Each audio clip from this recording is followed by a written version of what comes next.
কৰ্ণাটকৰ মাজতে শৰত সমগ্ৰ কঢ়িয়াই আনি ভূমিত অৱতৰণ বিশ্ব খনিকৰ সৰুবৰ দোকান ৰং বিৰঙৰ মালাৰে পৰিভৰ ফল-মূলৰ দোকানত ফল-মূলৰ সমাহাৰ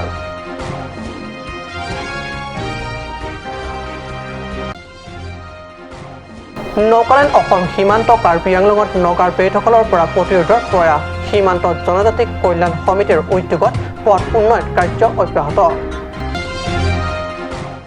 অসম প্ৰদেশ কংগ্ৰেছ কমিটিৰ নৱনিযুক্তি সচিব তথা বৈঠালাংছ বিধানসভাৰ ভাৰপ্ৰাপ্ত দায়িত্বত থকা চেমছন সিং ইংটিক পশ্চিম কাৰ্বি আংলঙত উষ্ম অভিবাদন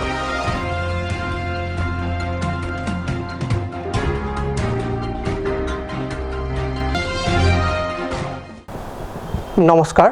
ষ্টুডিঅ'ত মই পৰজ্যোতি শৰ্মা এতিয়া গৈছোঁ প্ৰথমটো অসমীয়া প্ৰাইম টাইম বাতৰিলৈ বিশ্ব তথা দেশত কৰ্ণাটকৰ মাজতে শৰত সমগ্ৰ কঢ়িয়াই আনি ভূমিত অৱতৰণ বিশ্ব খনিকৰ এই লৈ ৰাজ্যৰ লগতে কাৰ্বি আংলং জিলাৰ ভিন্ন প্ৰান্তৰ লগতে ডিফুটো আনন্দত উখল মাখল ভক্তৰ মন বজাৰত সৰু বৰ দোকানত ৰং বিৰঙৰ মালাৰ পৰিভৰ আৰু ফল-মূলৰ দোকানে দোকানে নানান ফলৰ সমাৰা দেখিবলৈ পোৱা গৈছে পাতলীয়া ভিৰ দেখা গৈছে পুৱা ভাগৰ পৰা সন্ধিয়া অধিক ভিৰ পৰিলক্ষিত হয় এয়া চাওক অহাকালি বিশ্ব খনিকৰ পূজাৰ বাবে দোকানে দোকানে ৰং বিৰঙৰ মালা ফলৰ দোকানে দোকানে নানান তৰহৰ ফল গ্ৰাহক ৰাইজক আকৰ্ষণৰ বাবে থোপে থোপে ওলমাই ৰাখিছে কল কিন্তু বিশ্বকৰ্মাৰ আনন্দত উখল মাখল ভক্তপ্ৰাণ ৰাইজৰ মনত কৰোনা তথা কোভিড বিভীষিকাই কিছু নিষ্প্ৰভ কৰা পৰিলক্ষিত হৈছে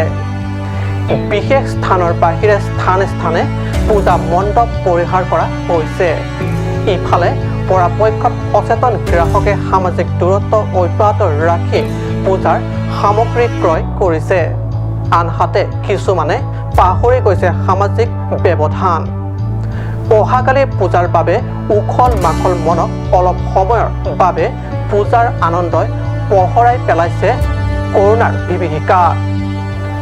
যদিও কাৰ্বি আংলং জিলা প্ৰশাসন তৰফৰ পৰা সকীয়াই দিয়া হৈছে বিশ্ব খনিকৰ পূজা মণ্ডপত 50জনতকৈ অধিক লোক ভিৰ হ'ব নোৱাৰিব কৰোনা তথা কোভিড সন্দৰ্ভত পালন কৰিবলগীয়া নীতি নিয়ম কঠোৰভাৱে পালন কৰিবলৈ ৰাইজক সকীয়াই দিয়া হৈছে নিউজ ডেস্ক ৰিপৰ্ট কাট নিউজ নগালেণ্ড অসম সীমান্ত সুৰক্ষাৰ বাবে বেচৰকাৰী সংগঠন সীমান্ত জনজাতি উন্নয়ন পৰিষদে সম্প্ৰতি গ্ৰহণ কৰিছে কেতবোৰ উদ্যোগ নগাৰ বেদসকলৰ পৰা প্ৰতিৰোধৰ বাবে সীমান্ত এলেকাত পথ উন্নয়নকে ধৰি গাঁও গঠনৰ বাবে বাসগৃহ নিৰ্মাণৰ যোজা কৰিছে বেচৰকাৰী সংগঠনে নগালেণ্ডৰ ডিমাপুৰ গাঁত এলেকা অসমৰ কাৰ্বি আংলং জিলাৰ মাটি প্ৰথমে পথ নিৰ্মাণ কৰা আৰম্ভ কৰা পৰিলক্ষিত হৈছে এই পদক্ষেপ গ্ৰহণৰ পিছত লাহে লাহে নগালেণ্ড অসমৰ মাজত সীমা বিবাদ তথা ভূমি আগ্ৰহণৰ কাৰ্য ৰোধ হোৱাৰ আশা কৰা হৈছে অঞ্চলটো মানুহে বসবাস কৰিব পৰাকৈ প্ৰাথমিক প্ৰয়োজন পানীৰ ব্যৱস্থা কৰিব বৰ্তমান বৈদ্যুতিকৰণৰ বাবে বিদ্যুৎ খুঁটাবোৰ পুতিবলৈ আৰম্ভ কৰা বুলি জানিব পৰা গৈছে এই সমগ্ৰ কাৰ্যত কেএছৰ প্ৰাক্তন নেতা লিঅন ইংলেণ্ড আৰু পৰিষদৰ প্ৰাক্তন অধ্যক্ষ জৰ্জ মিলিকে অগ্ৰণী ভূমিকা পালন কৰিছে এই পদক্ষেপৰ পিছত অনাগত দিনবোৰত আশা কৰা মতে অৱশ্যে নগাৰ আগ্ৰহণৰ পৰা ৰাজ্য তথা কাৰ্বি আংলং জিলাবাসীয়ে কিমানখিনি ৰক্ষা কৰিব পাৰে তাক সময়তহে লক্ষণীয় হ'ব অৰুণ লেখাৰ ৰিপৰ্ট কাট নিউজ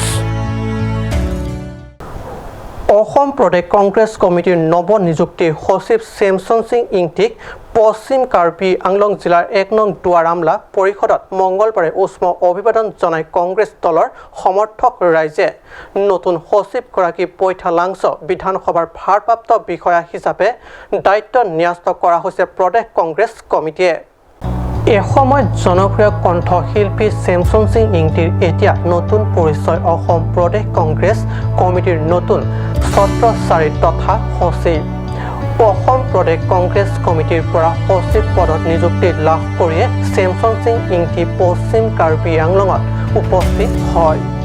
ইংটিক দুৱাৰ আমলা মণ্ডল কংগ্ৰেছ কমিটিৰ উদ্যোগত সমষ্টিটোৰ বৰকক অঞ্চলত হাজাৰ বিজাৰ সমৰ্থক ৰাইজে জনাই উষ্ম অভিবাদন হাজাৰ বিজাৰ সমৰ্থক ৰাইজক দেখি উৎফুল্লিত নৱ নিযুক্তি সচিব চেমচন সিং ইংটিৰে আটাইৰে অভিবাদন গ্ৰহণ কৰি গীতেৰে জনতাক সম্বোধন কৰি উৎসাহিত কৰে উল্লেখযোগ্য যে নৱ নিযুক্তি সচিব চেমচন সিং ইংটিৰ অভিবাদন অনুষ্ঠানত কেইবাগৰাকী অন্য ৰাজনৈতিক দলৰ সমৰ্থকে কংগ্ৰেছ দলত যোগদান কৰে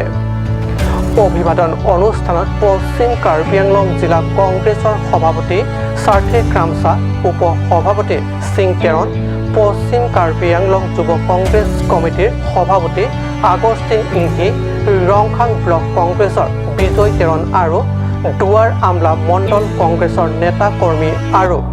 সমৰ্থক ৰাইজ উপস্থিত থাকে উল্লেখযোগ্য যে আমৰি ব্লক মণ্ডল কংগ্ৰেছ পিচিচিৰ মাজত ফুটবল বিতৰণ কৰা হয় অসম প্ৰদেশ কংগ্ৰেছ কমিটিৰ নৱ নিযুক্তি সচিব চেমচন সিং ইংটিৰ অভিবাদন অনুষ্ঠানত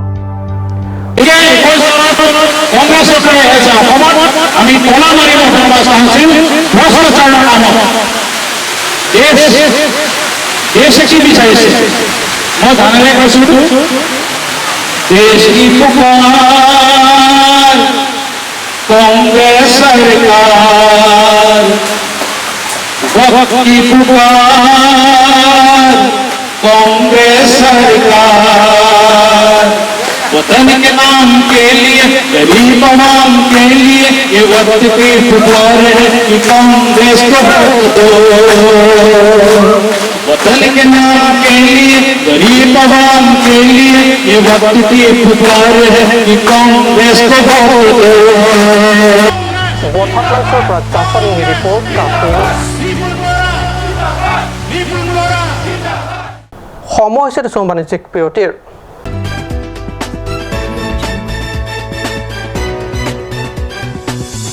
আপুনি বাৰু বিশুদ্ধ খোৱা পানীৰ অভাৱ অনুভৱ কৰিছে নেকি এতিয়া আৰু চিন্তা নাই কাৰণ বজাৰলৈ আহিল কাঞ্চ ৱাটাৰ বিজ্ঞানসন্মত উন্নত মানৰ প্ৰক্ৰিয়াৰে প্ৰস্তুত কৰা কাঞ্চ ৱাটাৰে আপোনাক দূষিত পানীৰ ভয়াৱহতাৰ পৰা আঁতৰত ৰাখিব কাঞ্চ water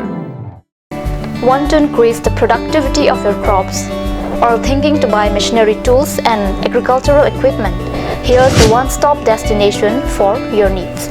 Hanse Agricultural Machinery and Tools Private Limited and Hanse Automobile Private Limited is here to fulfill all your needs.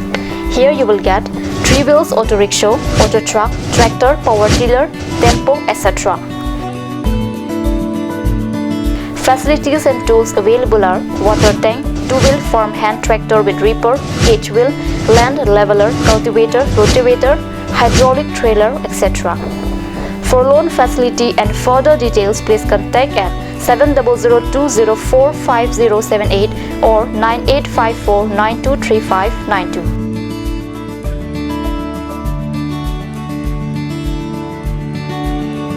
Hanse Agricultural Machinery and Tools Private Limited and Hanse Automobile Private Limited, Rongkhelan, Difu, Karbi Anglong. আজিকালি যিকোনো party মানে কাঞ্চ juice by the বেটো কমলাটো খাইছিলি না আনাৰসৰটো পাহাৰীয়া কমলা আৰু আনাৰসৰ পৰা তৈয়াৰ কৰা কাঞ্চ জুচ সম্পূৰ্ণ বিশুদ্ধ কাঞ্চ জুচ খাওক জীৱনৰ মজা লওক কাঞ্চ জুচ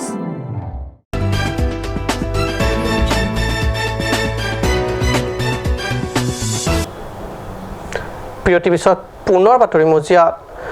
নানান উপহাৰ টোপুৰালৈ তৃণমূল পৰ্যায়ৰ ৰাইজৰ কাষ চাপি সমৰ্থন আদায়ৰ প্ৰচেষ্টা অব্যাহত কাৰ্বি পৰিষদৰ শাসকীয় দল বিজেপিৰ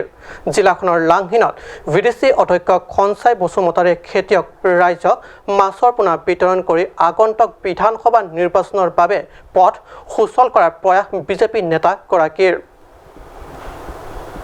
পৰিষদৰ মুখ্য কাৰ্যবাহী সদস্য আৰু লাংহিন পৰিষদ সমষ্টিৰ জনপ্ৰতিনিধি তথা পৰিষদৰ কাৰ্যবাহী সদস্য তৰেন্দ্ৰ প্ৰভৰ নিৰ্দেশ ক্ৰমে ভিডিচি অধ্যক্ষ খনচাই বসুমতাৰীয়ে সোমবাৰে খেতিয়কৰ মাজত বিতৰণ কৰে মাছৰ পোনা প্ৰত্যেকগৰাকী মাছৰ খেতিয়কক 100টাকৈ মাছৰ পোনা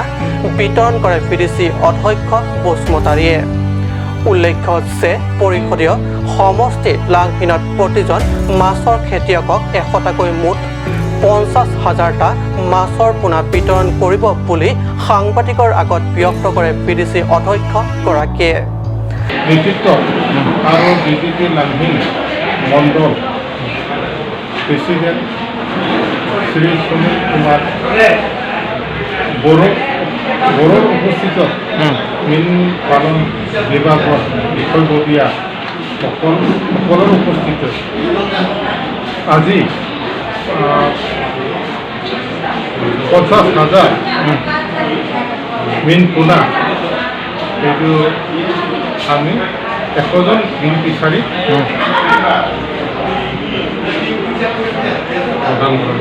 প্ৰদান কৰা হ'ল। তেনেহ'লে এটা বেনিফিচিয়াৰীত কিমানটা পিচ দিব আজি? এনেই আমাৰ আনুমানিক এজন বেনিফিচাৰী 1,000 পিচ। লাংহিনৰ পৰা ৰুস্তম তকবি ৰিপৰ্ট কাট নিউজ। পশ্চিম কাৰ্বি আংলং জিলাৰ কাৰ্বি লামমেট আমেৰ আঞ্চলিক সমিতি কাৰ্যালয়ৰ বাবে ইতিমধ্যে সমিতিৰ বিষয়ববীয়াসকলে মিলি নিৰ্বাচন কৰা হৈছে হামৰেনত উপযুক্ত ভূমি। সাহিত্য পৰিষদৰ কাৰ্যবাহী সদস্য ৰূপ সিং তেৰণে আমেৰ আঞ্চলিক সমিতিৰ কাৰ্যালয়ৰ বাবে ভূমি আবণ্টন দিয়া হ'ব। আগবঢ়োৱা প্ৰতিশ্ৰুতি মতে কাৰ্যালয় নিৰ্মাণৰ বাবে চৰকাৰীভাৱে মাটি প্ৰদান কৰা হ'ব কাৰ্বি লামমেট আমেৰ আঞ্চলিক সমিতিক। পশ্চিম আঞ্চলিক কাৰ্বি লামমেট আমেৰ বাবে আমেৰ বিষয়ববীয়া তথা চৰকাৰী প্ৰতিনিধিৰ সৰ্বসিদ্ধান্ত মতে হামৰেন পুৰণা বজাৰ স্থিত SBI পুৰণি কাৰ্যালয় হ'ব পশ্চিম আঞ্চলিক কাৰ্বি লামমেট আমেৰ স্থায়ী ঠিকনা অৰ্থাৎ কাৰ্যালয়। কাৰ্বি লামমেট আমেৰ কেন্দ্ৰীয় কমিটিৰ কাৰ্যনিৰ্বাহক সদস্য বিদ্যাৰাম ৰংপি, আঞ্চলিক আমেৰ বিষয়া খৰচিং তেৰণ, হামৰেন শাখাৰ সম্পাদক হেমাৰী তেৰণ, প্ৰচাৰ সম্পাদক সুন্দৰ সিং গ্ৰো আৰু সাংস্কৃতিক সম্পাদক ছত্ৰ পাটৰকে ধৰি বিষয়াসকলে আজি সমিতিৰ হ'ব লগা কাৰ্যালয় পৰিদৰ্শন কৰে। উল্লেখ্য যে মাটি দুখৰ নামত পৰিষদৰ পৰা অনুমোদন লাভ কৰাৰ লগে লগে কাৰ্যালয় ভগা দৰ্জা খিৰিকী আদি প্ৰয়োজনীয় নিৰ্মাণৰ কাম কাজ আগুৱাই নিয়া হ'ব বুলি পৰিষদৰ কাৰ্যবাহী সদস্য ৰূপ সিং তেৰণে কাট নিউজৰ সাংবাদিকক জানিবলৈ দিয়ে। হামৰেনৰ পৰা সুন্দৰকৰ ৰিপৰ্ট কাট নিউজ। আজি অসমীয়া প্ৰাইম টাইম বাতৰি ইমানতে সামৰিছোঁ। ধন্যবাদ।